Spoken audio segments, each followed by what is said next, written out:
এর মধ্যে রয়েছে কেটিএম এর অ্যাডভেঞ্চার সিট। সামনের যে হেডলাইট গার্ডটা কি সুন্দর লাগছে দেখো। সার্ভিস সেন্টারে আরেকজন এসে উদয় হয়েছে, কে দেখো, প্রীতম। বলে যুবকেশ্বরী। এই সবাই একটু হাই করে দাও ভিডিওতে। ওয়ারেন্টির ব্যাপারে অনেকে প্রশ্ন করেছো। অ্যাভেলসির ওয়েবসাইটে যদি ওয়ারেন্টি মেনশন থাকে, এটা না লাগালে কাদাটা এই রেডিয়েটার গার্ডে লাগবে। কেটিএম অ্যাডভেঞ্চারের জন্য কভারটা, সেন্ট্রাল স্ট্যান্ডটা ফাইনালি লাগানো হয়েছে, কোথাও টাচ হচ্ছে না। এটাও আমি সেল করে দেবো, একদমই নতুন অবস্থায় রয়েছে। মোটো কেয়ারের সামনে তো চলে এসেছি। কেমন আছো প্রথমে বলো, কেমন আছো? ভালো, আপনি কেমন আছেন? আমিও ভালো আছি। ম্যাট ফিনিশের পর এরকম একটা লুক আসছে, এই দেখো।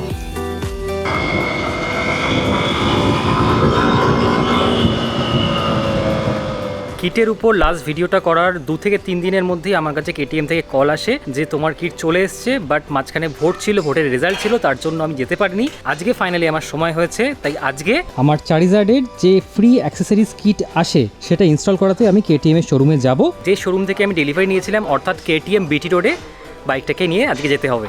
আগের ব্লগে তোমরা এই কারপ্লে ডিভাইসটাকেই দেখেছিলে। ওয়ারেন্টির ব্যাপারে অনেকে প্রশ্ন করেছো। অ্যাভেলসির ওয়েবসাইটে যদি ওয়ারেন্টি মেনশন থাকে যে 1 বছরের ওয়ারেন্টি ওরা প্রোভাইড করে, তাও আমি ইমেলে ওদের সাথে কথা বলে নিই, এই ব্যাপারটাকে কনফার্ম করি যে ওদের ওয়ারেন্টির ব্যাপারটা কি। প্রথমত তোমরা 1 বছরের ওয়ারেন্টি পাবে, তার মধ্যে যদি ওদের প্রোডাক্টের কোনো ফল্ট থাকে প্রথমে ওরা অনলাইন অ্যাসিস্ট্যান্স দেবে, সেখান থেকে যদি সলভ না হয়, যদি রিপেয়ার করা দরকার হয় এবং সেটা যদি প্রোডাক্টের ফল্ট থাকে, তাহলে ওরা যে শিপিং চার্জটা সেটা ওরাই পে করবে, আর এখান থেকে তোমাদের চায়নাতে প্রোডাক্টটা পাঠাতে হবে রিপেয়ারের জন্য। আর যদি তোমাদের ইউজের জন্য কোনোভাবে ওটাতে কোনো প্রবলেম হয়, সেক্ষেত্রে শিপিং চার্জটা ওরা প্রোভাইড করবে না, বাট রিপেয়ারটা ওরা করে দেবে। আর পুরো জিনিসটাতে 1 বছর ওয়ারেন্টি তোমরা পাবে। তাই জন্য নির্দ্বিধায় তোমরা অ্যাভেলসির এই কারপ্লে স্ক্রিনটা নিতে পারো। আর একটা জিনিস তোমরা কমেন্টে করেছিলে যে এই ডিসপ্লেটা লাগানোর জন্য মোটো ভ্লগে রাস্তাটা ব্লক হচ্ছে, তার জন্য আমি দুটো জিনিস করেছি।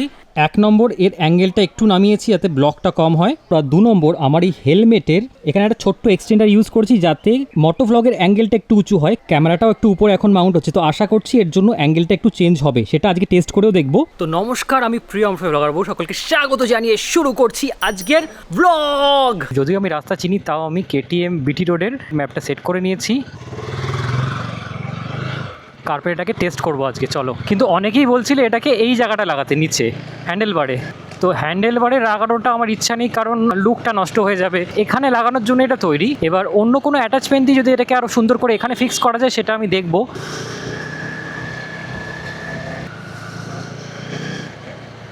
দেখো দেখো দেখো দেখো দেখো, এই অ্যাঙ্গেলটা যদি ঠিকঠাক হয়ে যায় তাহলে আমাকে আর অন্য কোনো অ্যাটাচমেন্ট দেখতে হবে না। বাট এটাতে যদি তাও দেখি যে রাস্তার ভিশনটা ব্লক হচ্ছে, তাহলে হয়তো অন্য কিছু ট্রাই করব। মুড়াগাছা মোড়ে আমরা চলে এসেছি, সিগন্যাল দিয়েছে। এখন এখানে রোদ, তো ওই সামনে দেখো উপরে কালো মেঘ, বৃষ্টি আসতেও পারে আবার নাও আসতে পারে।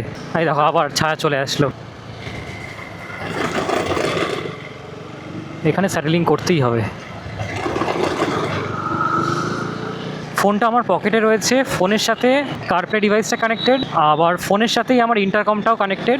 এখান থেকে প্লে করলে আমার ফোনে গানটা প্লে হবে। ফোন যেহেতু ব্লুটুথের মাধ্যমে ইন্টারকমে কানেক্টেড, তো ইন্টারকমেই গানটা আমি শুনতে পারবো। যদি কোনো কিছু কল আসে আমি এখান থেকেও রিসিভ করতে পারি, ডাইরেক্ট ইন্টারকম থেকে রিসিভ করতে পারি। কিন্তু কে কল করছে সব নোটিফিকেশান এখানে পেয়ে যাবো, মেসেজের নোটিফিকেশানও এখান থেকে দেখিয়ে দেবে। দেখো এখন কিন্তু উপরে রোদ পড়ছে, হ্যাঁ স্ক্রিনে যতটা ব্রাইট এটা দেখতে পাচ্ছি, অলমোস্ট অতটা ব্রাইটই এই স্ক্রিনটাও দেখতে পাচ্ছি। ক্যামেরায় কতটা আসছে জানি না, বাট আমার চোখে স্ক্রিন দেখতে একটু অসুবিধা হচ্ছে না। আর সকালবেলা যেহেতু আমি অ্যাডজাস্ট করছিলাম, আমি একটা জিনিস বুঝলাম, এটা কেউ সহজে চুরি করতে পারবে না। যেভাবে বোল্টগুলো ফিট করা হয়েছে, যদি এরকম স্টার এলেন কেউ কারো কাছে থাকে এক্স্যাক্ট প্যাটার্নের, তাহলেও এটা খুলতে গেলে আগে উইন্ডশিল্ডটা পুরো খুলতে হবে, তারপরে ওখান থেকে ওটাকে প্যাচ দিয়ে খুলতে হবে। রাস্তার মধ্যে কোথাও উইন্ডশিল্ড কেউ খুলে এটা চুরি করবে, মানে এটা করতে গেলে রাস্তার লোকও দেখে নেবে। এবার শুনশান জায়গা হলে আলাদা ব্যাপার, প্লাস অ্যালেন কিটাও না পেলে কিন্তু কেউ খুলতে পারবে না। তো তোমরা ডিটাচেবলটা না নিয়ে এই ভার্সনটাও নিতে পারো, এটাতেও তোমাদের ডিভাইসটা সেফ থাকবে। বিটি রোড চলে এসেছি আমরা। আবার মেঘলা ওয়েদার হয়ে গেছে, কি যে করছে এরা কে জানে। এতক্ষণ ভাইজার খুলেই চালাচ্ছিলাম, এবার ভাইজার বন্ধ করে চালাচ্ছি। হয়তো অডিও কোয়ালিটি হালকা একটা ডিফারেন্স তোমরা নোটিস করবে। শোরুম থেকে যেটা বলেছে, কিট নেওয়ার সময় আধার কার্ডটা নিয়ে আসতে, ডকুমেন্ট হিসেবে অনলি আধার কার্ডই লাগবে। ওইখানেই রাখি আপাতত, রেখে ভেতরে গিয়ে দেখি আগে কি অবস্থা।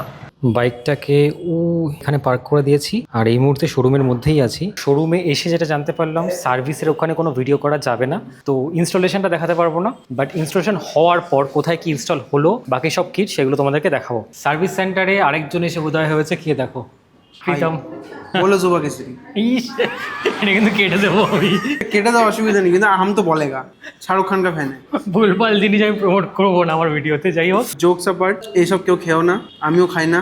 ওকে টাইম দিয়েছিলাম 3টের সময়, 3টে। ও এসছে 4টের পরে। 4:15 ও এসছে আর তার সাথে সাথে বাইকটাকে ভেতরে তোলা হয়েছে, বাইকে এখন ফিটিং চলছে। এদিকে দেখতে পাচ্ছ এই ডিউক 200টার আজকেই ডেলিভারি হলো। ডেলিভারি যারা নিয়েছে, মৃণাঙ্গ ভাই নিয়েছে, আর বাকি সব ওর বন্ধুরা এসছে। সবাই একটু হাই করে দাও ভিডিওতে। তোমরাও কিন্তু চলে এসছো, ঠিক আছে। যে অ্যাক্সেসরিজগুলো লাগাবো না সেগুলো আমার সামনে নিয়ে চলে এসেছি। এইটা হচ্ছে কেটিএম অ্যাডভেঞ্চারের জন্য কভারটা, পুরো বাইকটাই সুন্দর করে ঢেকে যাবে। কেটিএম এর তরফ থেকেই আসে, ব্র্যান্ডিংও করা আছে দেখতে পাচ্ছ। এটা হচ্ছে পেছনে এই জায়গাটায় লাগে, এইখান থেকে লাগে, মাড ফ্ল্যাপ এক্সটেন্ডার বলতে পারো এটাকে। আমারটাতে যেহেতু ওখানটায় টপ র্যাক সেট করা আছে, তাই এই মাউন্টিংগুলো ওখানে লাগবে না। তো এই পার্টটাকে আমি নিয়ে যাচ্ছি বাড়িতে। আর এই বড় যে বক্সটা দেখতে পাচ্ছ, এর মধ্যে রয়েছে কেটিএম এর অ্যাডভেঞ্চার সিট, অ্যাডভেঞ্চার টুরিং এর যে সিটটা হয় সেটা। এটাও আমি লাগাবো না, এটা বক্স হিসেবে রেখে দেবো। হয়তো পরে আমি এটাকে সেলও করে দিতে পারি, সেটা দেখা যাক কি করি। আর এইটার মধ্যে রয়েছে, খুলে দেখাচ্ছি, এটার মধ্যে রয়েছে ফ্রন্ট হুইলের যে মাড গার্ডটা ছিল সেটা, ছোটটা। এখন বর্ষা আসছে তো এই গার্ডটা কিন্তু সেভাবে মাড আটকাতে পারে না। অ্যাক্সেসরিজ সব লাগানো হয়ে গেছে। প্রথমেই দেখিয়ে দিই যেটা তোমাদের বর্ষার জন্য সবচেয়ে বেশি দরকার, সেটা হচ্ছে এই মাড গার্ডটা। একদম মানে এটা না লাগালে তোমার পুরো যে কাদাটা, এই যে রেডিয়েটার গার্ড, এই রেডিয়েটার গার্ডে লাগবে এবং এখানে কাদা জমে থাকতে থাকতে মরিচাও পড়ে যাবে। তার জন্য এইটা তোমরা লাগিয়ে নেবে। এটার দাম মনে হয় 1000-1200-র মধ্যে থাকে, আমার তো কিটে এসছে, আমি এক্সাক্ট দামটা বলতে পারবো না। সেকেন্ড যেটা লাগানো হয়েছে সেটার জন্য লুকটাও বেড়ে গেছে, সেটা হচ্ছে এই সামনের যে হেডলাইট গার্ডটা, কি সুন্দর লাগছে দেখো। এখন যদি হাইওয়েতে বাইকটা চালাই, কোনো যদি নুড়ি পাথরও লাগে, আমার হেডলাইট প্রোটেক্টেড থাকবে। ভাঙলে এটা ভাঙবে, এটাকে আমি চেঞ্জ করে নিতে পারবো। থার্ড যেটা আরেকটা ইম্পর্টেন্ট জিনিস, চেইন লুপের জন্য ইম্পর্টেন্ট, সেটা হচ্ছে এই সেন্ট্রাল স্ট্যান্ডটা ফাইনালি লাগানো হয়েছে। এবার চেইন লুপ করতে আর কোনো প্রবলেম হবে না। পিছনের চাকা পাঞ্চার হলেও পাঞ্চার সারাতে বা অন্য কাজেও কিন্তু এটা হেল্প করবে। তবে আমি যেটা শুনছি, এর জন্য গ্রাউন্ড ক্লিয়ারেন্সটা একটু কম হতে পারে, সেটা চালালে আরো ভালো বুঝতে পারবো। বাম্পারে বললো হালকা কখনো কখনো লাগতে পারে, সেরকম যদি হয় তাহলে হয়তো পরবর্তীকালে আমি এটাকে খুলেও রাখতে পারি, বাট আপাতত লাগানো থাক। এবার এটাকে কিন্তু ডবল স্ট্যান্ড করাটা বেশ কঠিন, আমি একা পারিনি। মানে আমি পুরো ভরটা দিয়ে উঠছি, এক হাত দিয়ে টানতে পারছি না, ওই দিক থেকে আরেকজন টানলে সুবিধা হচ্ছে। বাট এবার দেখি নামাতে পারি কিনা। আচ্ছা, নামানোটা ইজি। অনেকেই বলছিল সেন্ট্রাল স্ট্যান্ড লাগালে সাইড স্ট্যান্ডটা বেঁধে যেতে পারে, আমার ক্ষেত্রে কিন্তু বাজছে না। এই দেখো, এটা হচ্ছে এটা সেন্ট্রাল স্ট্যান্ড, সাইড স্ট্যান্ডটা আমি তুলছি, হালকা করে তুলছি, দেখো কোনো জায়গায় কিন্তু বাজছে না, দেখো কোথাও টাচ হচ্ছে না। সাইড স্ট্যান্ড এক্সটেন্ডার লাগালে কিন্তু ওটা বেঁধে যাবে, তো সেটা একটা মাথায় রেখো। আমি এটাও শুনেছি 250-তে নাকি সাইড স্ট্যান্ডটা প্রবলেম করে না, 390-তে যেমন আমার একটা ভাইয়েরই ছিল, তারটাতে আমি দেখিয়েছিলাম আগে একটা ভিডিওতে, সেটাতে কিন্তু সেন্ট্রাল স্ট্যান্ডটা সাইড স্ট্যান্ডের সাথে লেগে যাচ্ছিল। তোমাদের কি অভিজ্ঞতা সেন্ট্রাল স্ট্যান্ড এবং সাইড স্ট্যান্ড নিয়ে, সেটা কমেন্টে জানাতে পারো।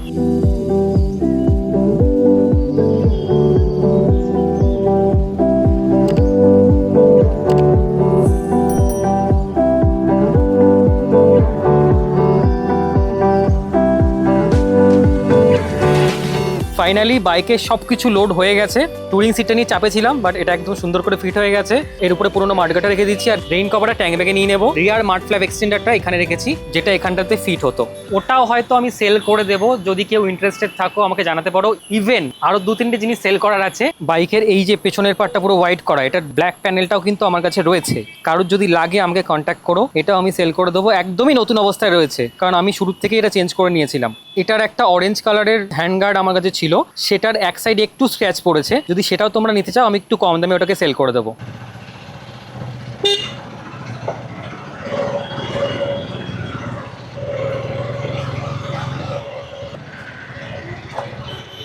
প্রীতম সামনে আছে, আমরা এখন যাচ্ছি মোটো কেয়ারে। সোজা হয়ে চালালে আমার এরকম একটা ভিউ পাচ্ছি। কখনো কখনো স্ক্রিনটা রাস্তা থেকে ব্লক করছে, বেশিরভাগ সময় খোলা থাকছে।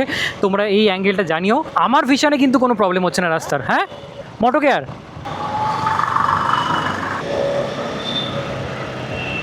ও, আমার একটা জিনিস মাথায় নেই, পেছনে কিন্তু আমার অনেক চওড়া চওড়া জিনিস রয়েছে, তো আমার দুদিকেই জায়গা ছেড়ে বাইকটাকে চালাতে হবে। সেটা ভুলেই গেছিলাম। আমি লুকিং গ্লাসে দেখলাম যে পেছনে অনেক কিছু বোঝাই করা আছে।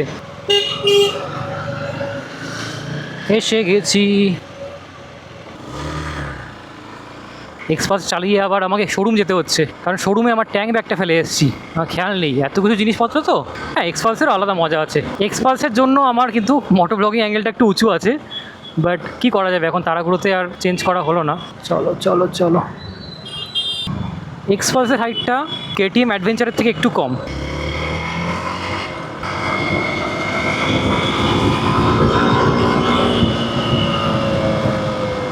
আমার হাইট অনুযায়ী এটার সিটিং পস্টার কিন্তু আমার ঠিকঠাকই লাগছে। এটা যেহেতু খুব হালকা তাই এটাকে ম্যানুভার করতে অনেক ইজি হয়।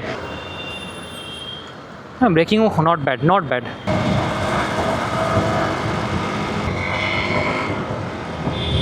মোটো কেয়ারের সামনে তো চলে এসেছি, ট্যাঙ্ক ব্যাগটা নিয়েই এসেছি এবার। আর ভেতরে বিশেষদা কাজ করছে। যে কারণে আমি এসেছি সেটা হচ্ছে আমার অ্যাভোজি স্ক্রিনটাতে একটা ম্যাট পিপিএফ করাবো। এই যে হচ্ছে পিপিএফ, এটা এইখানটাতে ইনস্টল হবে।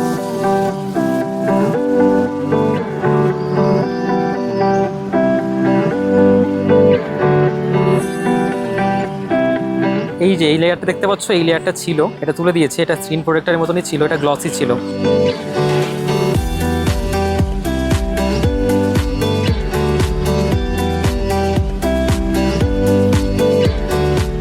ইনস্টলেশন হয়ে গেছে, চলো তোমাকে একটু দেখাই। তো এই হচ্ছে ডিসপ্লেটা, একবার স্ক্রিনটা দেখিয়ে দিই অন করে। ম্যাট ফিনিশের পর এরকম একটা লুক আসছে, এই দেখো। এটা আমার কাস্টম লোগো, এখনো কানেক্ট হয়নি, অটোমেটিক কানেক্ট হয়েও যাবে, অ্যান্ড্রয়েডও দেখতে পাবে। ব্রাইটনেসটা কিন্তু কমই রেখেছি, এখান থেকে কিন্তু আরও বেড়ে যাবে। হ্যাঁ, বাড়ালে এতটা পুরোটা বাড়াতে পারবো, বাট এরকম একটা জায়গায় রেখেছি। এই দেখো কানেক্ট হয়ে গেছে, ম্যাপও খুলে গেছে, এখানে পুরোটা খুলে গেছে, এরকম একটা লুক আসছে। বাট মোটো ব্লগে কেমন লাগছে সেটা নেক্সট কোনো ভিডিওতে বলবো। ফাইনালি আমরা মোটো কেয়ারের যিনি এক্সপার্ট মানুষ বিশেষদাকে পেয়ে গেছি। কেমন আছো প্রথমে বলো, কেমন আছো? ভালো, আপনি কেমন আছেন? আমিও ভালো আছি। আর আজকে ঋষিদা নেই, ঋষিদা একটু বিয়ে খেতে গেছে, চলে আসবে। এখন তো নেই। তবে একটা জিনিস বলে দিই, এই যে যেটা করালাম আমি, যেহেতু পিপিএফ এর কাজ এখান থেকে করেছি তাই আমাকে করে দেওয়া হলো। আলাদা করে যদি তোমরা স্ক্রিনের কোনো পিপিএফ করাতে আসো ওটা কিন্তু করা হয় না। না, যারা বাইক করাতে আসে ওকে আমরা করে দিই একদম ওর সাথে করে দেওয়া হয়, তাই মিটারের পিপিএফটা। আর আমি মোটো কেয়ারের ফোন নাম্বার অন স্ক্রিন দিয়ে দিলাম, উপরেও পিছনে দেখা যাচ্ছে ফোন নাম্বারটা, ঠিক আছে? এই যে কন্ট্যাক্ট নাম্বার। একদম। পিপিএফ এর যে কোনো রকম কাজ করতে তোমরা এখানে আসতে পারো, খুব ভালো অলরেডি কাজ। কাজ চলছে এখন। হ্যাঁ, এখানে একটা কাজ চলছে, সেটাও দেখিয়ে দিই। এটাও কসমো গোল্ডেই লাগানো হচ্ছে। কসমো গোল্ডে লাগানো হচ্ছে, কাজ অলরেডি চলছে এখানে। অলরেডি হয়ে গেছে, এটাও হয়ে গেছে, সব হয়ে গেছে, তো ট্যাঙ্কিটা হয়ে গেছে, ফিনিশিংটা করব। ফিনিশিংটা হচ্ছে না, ট্যাঙ্কির কাটিংটা হচ্ছে। হ্যাঁ। সিবি 350 তে কিরকম পড়তে পারে? কোয়ালিটির উপরে ডিপেন্ড করছে। 5800 টাকার আছে, 8500 টাকার আছে, 12000 টাকার আছে। কসমো গোল্ড হচ্ছে কি এটাতে? হ্যাঁ, কসমো কসমো গোল্ডে কিরকম খরচা পড়লো এটাতে? এটা 12,500 টাকা মতো। 12.5 মতন পড়ছে, তাই না? আরেকটা জিনিস হচ্ছে, আমার অনেক ভিউয়ার আছে যারা কেটিএম 250 বা 390 অ্যাডভেঞ্চার চালায়, তাদের জন্য মিনিমাম কত টাকা খরচা পড়তে পারে পিপিএফ করলে? আমি কেটিএম অ্যাডভেঞ্চার যেটা আছে, যদি 5 বছরের ওয়ারেন্টি যে থাকে, কেমিও প্রিমিয়াম, সে কোয়ালিটি যদি পুরো গাড়ি লাগানো হয়, 7,800 রুপিস মতন পড়বে ফুল বডি। মানে ওটা থেকেই শুরু, তাই তো? হ্যাঁ, ওর থেকে কমের কিছু আছে? ওর থেকে কমে কোয়ালিটি একদম চিপ হয়ে যাবে। তো বেসিক একদম 7,800 থেকে শুরু হবে। কেটিএম অ্যাডভেঞ্চার যারা আছে, কেটিএম অ্যাডভেঞ্চার গুলোই বলছি, টপ 12,000 13,000 অব্দি চলে যায়, তাই তো? আমারটার যে কাজটা আছে, র্যাপিংটা বাদে, ওটা করতে কত খরচা পড়বে? কসমো গোল্ড আমরা লাগিয়েছিলাম, হ্যাঁ। ওটা ধরে রাখুন না 11,800 12,000 টাকা মতন পড়বে। অলমোস্ট 12,000 টাকা মতন পড়বে। হ্যাঁ। ওটাতে 8 বছরের ওয়ারেন্টি আছে, তোমাকে বিল দেওয়া হবে। তার মধ্যে যদি কোনো রকম ডিসপুট হয়, অ্যাক্সিডেন্টাল নয়, তাই তো? হ্যাঁ, অ্যাক্সিডেন্টাল ড্যামেজ যেটা হয় ওটা ওটা না। ওয়ারেন্টিতে থাকে না, বাট এমনি যদি ওটাতে উঠে যায়, ন্যাচারালি যদি কোনো অসুবিধা হচ্ছে ওইগুলো আমরা ওয়ারেন্টিতে ক্লেম করে দেবো। একদম। আজকে এই ব্লগটা এখানেই শেষ করছি। যদি তোমাদের কোনো কারণে ভালো লাগে একটা লাইক করতে পারো, আমার চ্যানেলটাই সাবস্ক্রাইব করতে পারো। তোমার সাথে দেখা হবে এরকম অন্য কোনো একটা ব্লগে। ততক্ষণের জন্য সবাই ভালো থেকো, টাটা। তবে যেটা আমি শুনছি, এর জন্য গ্রাউন্ড ক্লিয়ারেন্সটা হালকা কম হচ্ছে। তোমাদের কি অভিজ্ঞতা সেন্ট্রাল স্ট্যান্ড সাইড স্ট্যান্ড নিয়ে ব্লগে? তোমার সাথে দেখা হবে, যখনই বলছি তখনই পিপি পিপি পিপি।